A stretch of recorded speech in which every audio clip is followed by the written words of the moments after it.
Ce militant est l'un des grands défenseurs des paysans béninois. Mais pour celui qui visite aujourd'hui, la cause est déjà perdue. Gaston Segla a vendu tout ce qu'il possédait, sa trentaine d'hectares. Son immense jardin d'Éden lui rapportait pourtant de quoi faire vivre toute sa famille, mais aujourd'hui, cet ex-propriétaire terrien vit dans un total dénuement. Aujourd'hui, c'est difficile. Je suis obligé d'aller louer des terres pour pouvoir faire survivre ma famille. Les firmes étrangères avancent à visage masqué, recourant à tous les subterfuges pour acheter des terres. Transactions conclues par des intermédiaires, hommes d'affaires, élus, opérateurs économiques ou autorités locales. C'est eux que les multinationales, avec eux, ils font les négociations et c'est eux qui vont dans leurs villages respectifs pour parler de projets à leurs habitants, à leurs frais de village. Et tout de suite, vous savez, le paysan, quand il entend et qu'il voit que c'est son frère qui a mené de projets pour le village, il n'hésite pas à vendre, à brader ces terres-là.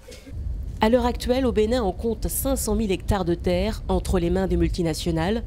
Les acheteurs se ruent vers l'Afrique pour y produire leurs aliments, mais aussi l'agrocarburant. Reste que les surfaces récupérées ne suffisent pas. Les petits propriétaires béninois, poussés par les ONG, sont mis à contribution, remplacer leurs cultures vivrières par des cultures spécifiques pour le biodiesel. Nestor Meinou, ancien juriste devenu agriculteur, lutte contre le développement anarchique des agrocarburants. Selon lui, il ne faut pas retomber dans le piège du coton, cultiver pour exporter, mais d'abord penser à son ventre. La terre doit être réservée pour la culture alimentaire. C'est ça le fruit, on casse et lorsqu'on presse, ça donne de l'huile. Les ONG nous ont dit que si on produisait le biocarburant diesel, c'est pour développer notre milieu et aussi avoir des revenus. Bon, jusqu'à présent, l'espoir n'est plus permis. Tous, heureusement, ne tombent pas dans le piège des promesses qu'ils seront les futurs rois du pétrole vert. C'est le cas de cet agriculteur, ancien universitaire.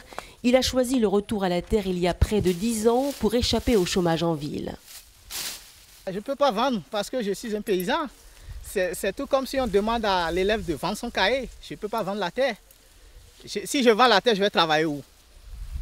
Combien de temps les paysans pourront-ils résister à la pression extérieure?